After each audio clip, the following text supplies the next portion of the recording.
jangan lupa. Ketika korupsi merajalela, rakyat kecil jadi korban. Saat hukum tajam ke bawah tapi tumbul ke atas, mahasiswa pun turun ke jalan untuk menuntut keadilan.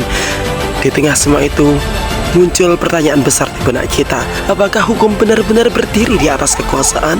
Untuk memahami itu, kita harus kembali ke akarnya, yaitu Konstitusi Indonesia and Rule of Law.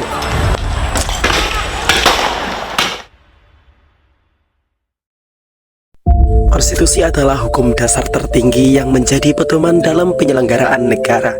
Ia bukan sekedar tulisan di atas kertas, tetapi perjanjian luhur antara rakyat dan pemerintah.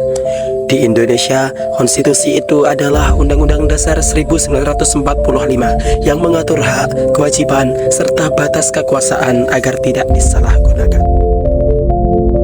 Konstitusi Indonesia lahir bersama semangat kemerdekaan. Pada tahun 1945, para pendiri bangsa menyusun Undang-Undang Dasar 1945 sebagai pedoman hidup bernegara. Namun perjalanan tidak selalu mulus. Kita pernah memakai konstitusi RIS pada tahun 1949, Undang-Undang sementara pada tahun 1950, hingga akhirnya kembali ke Undang-Undang 1945 lewat Dekret Presiden tahun 1959. Kemudian pada masa reformasi, tepatnya pada tahun 1998, menjadi titik balik penting. Undang-Undang Dasar diamandemen 4 kali untuk membatasi kekuasaan presiden dan memperkuat hak rakyat. Konstitusi bukanlah dokumen mati, ia harus menyesuaikan dengan perkembangan zaman. Namun kini, banyak kebijakan pemerintah yang dipertanyakan kesesuaiannya dengan konstitusi. Revisi undang-undang yang tergesa-gesa, pelemahan lembaga anti korupsi, hingga kebijakan yang melindas kepentingan rakyat kecil. Semua ini menjadi ujian bagi tegaknya konstitusi di Indonesia.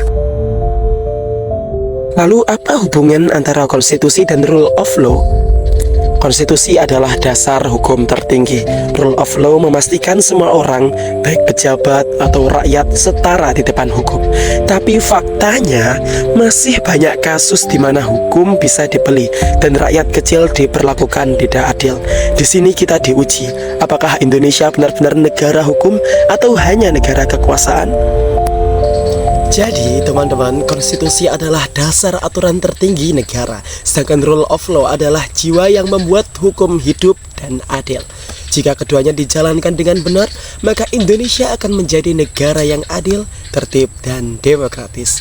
Mari kita jaga bersama hukum dan konstitusi kita.